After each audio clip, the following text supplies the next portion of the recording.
Welcome back to another lecture on word problems or applications of rational functions. We want to do a word problem here. I will read the question because I know my handwriting is not that great. So if you cannot read, I will read it for you. Kelly traveled 15 kilometers to Wonderland from Tom's house at an unknown speed. She then returned to her home traveling 35 kilometers with a speed of 2 kilometers per hour more than her initial speed going to Wonderland. In total, she traveled for 8 hours. What was her initial speed? That's what the question says. Drawing a diagram is a useful thing always in problem solving.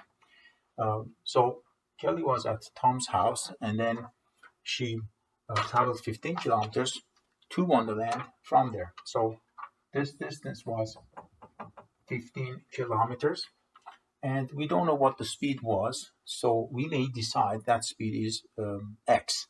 So we're going to say let x equals Kelly's initial speed in kilometers per hour. We don't know what the speed was.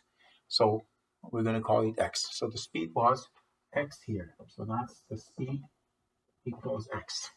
And then the story of the problem says that she then returned to her own home, traveling 35 kilometers. So she was traveling 35 kilometers from Wonderland to her home. And it says with a speed of 2 kilometers more than her initial speed. So if her speed before, maybe she was driving at a speed of 60 kilometers per hour, but right now the speed is 2 kilometers per hour more than that. So it's going to be x plus 2. So that's the speed for the second half of the trip. And it says she traveled for 8 hours in total. And it says what was her initial speed? We need to find out. Of course, we don't know if she was riding a bicycle or she was driving a car, or maybe she was using a scooter. We don't know that. The question doesn't say that. Well, that's not that important. Okay, so in order to organize the given information in the problem, we are going to construct a chart, okay? And we are going to use a very, very famous formula from grade 9 science. And that is distance, okay? Distance equals speed times time. So D equals VT, where V stands for velocity. Okay, this comes from the definition of velocity that we used to say velocity is distance divided by time elapsed, basically. So we are going to use this formula, which is like a basic formula. So we're going to say what is the distance to Wonderland from Tom's house? And we know the answer is 15 kilometers. So we're going to write that down. And the distance from Wonderland to Kelly's house was 35 kilometers. So we are organizing the given information in a table, in a chart like this. It's not mandatory to do this, but after all, you want to make your process of problem solving easier and enjoyable. The rate or the speed is x initially. We decided it that way because the question is what was her initial speed. So whatever they're asking is going to be your unknown, basically. So you're going to write your let statement referring to what is asked in the question. So the speed from Wonderland to Kelly's house was a bit faster, so it's x plus 2. And the time, so we know that distance is speed times time, or speed is distance divided by time. But if you want to solve for time, that's going to be distance divided by speed, basically. All right. So if you want to find time from Wonderland, or actually from Tom's house to Wonderland, then you have to divide the distance traveled by the speed. And the distance was, of course, 15 kilometers, and the speed, we assumed it to be x. So 15 over x is that rational expression that represents the time, the traveling time from Tom's house to Wonderland. And then for the other part, from Wonderland to Kelly's house, the distance was 35 kilometers, but the speed was x plus 2. It was not x anymore, okay? Because the question says that the speed is 2 kilometers per hour more than the initial speed. So we have three quantities here. We have distance, time, and speed, and we filled in all the boxes in terms of our unknown. Now we need like an equation that links everything together. And that is stated in the last statement in the question. It says that the total traveling time was 8 hours. So 8 hours perhaps is a relatively long time. So maybe she was riding a bicycle, or maybe she was like using a scooter or something. Because if it was like driving, maybe it would be like faster. We'll see. We'll see. And this speed is like average speed. Okay. When it says what was her initial speed, is the average speed. Okay. All right. Um, so we're gonna say initial time was 15 over x, and the other time was 35 over x plus 2, and this is equal to 8. All right. So what did we do? We translated the English statements given in the story of the word problem into a mathematical equation.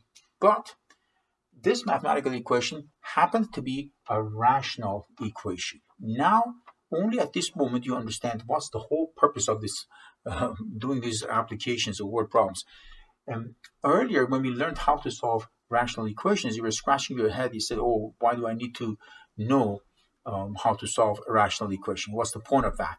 You learned what a rational equation was. You learned how to solve rational equations. So we talked about what, we talked about how, and now we are learning why we learned it. Okay, because we are solving real life problems actually with our knowledge of solving rational equations. So here, to solve this, we need to find the lowest common denominator between x and x plus 2, which is nothing but their product, obviously. So we're going to multiply top and bottom of the first rational expression by x plus 2. So we get 15 times x plus 2. The denominator is clear. And the other one, we're going to do the same thing. So 35 times x, and then the bottom x plus 2 times x. But then since we have a common denominator, I can combine the two fractions, and this is the next line. Simplifying 15x and 35x, you know distributive law, so this is just calculations. 15x and 35x is going to be 50x, and then we have 30 over x times x plus 2, which is equal to 8. Now it's time to do the cross multiplication. So 50x plus 30 equals 8x plus 2. And now we can do 8x squared plus 16x. And we can move everything to one side of the equation. So we end up with negative 50x plus 16x, which is negative 34x, and minus 30 equals 0. So we got a quadratic equation, end of the process. All of these numbers are divisible by 2, so I can divide both sides by 2 just to make the equation with smaller coefficients, which is relatively easier to solve. Can we factor this quadratic trinomial? If yes, we will.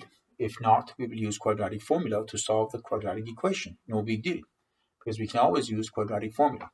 So we'll try to see if we can factor. So we get 4x and 4x. Two numbers whose product is 15, perhaps 3 and negative 5.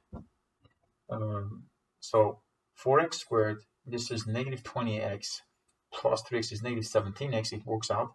And then negative 5 times 3 is negative 15. And we factored it by the trial and error method. Now we're going to use the zero product property, setting each factor equal to 0. So either x is negative 3 over 4 or x equals 5. We understand that speed cannot be negative. So this negative 3 over 4 is a negative answer. So this is actually an inadmissible answer. We need to interpret our results. But x equals 5 is a positive answer. It is okay. And because it represents the initial speed, it is measured in kilometers per hour. So therefore, we figured out that Kelly's initial speed was 5 kilometers per hour.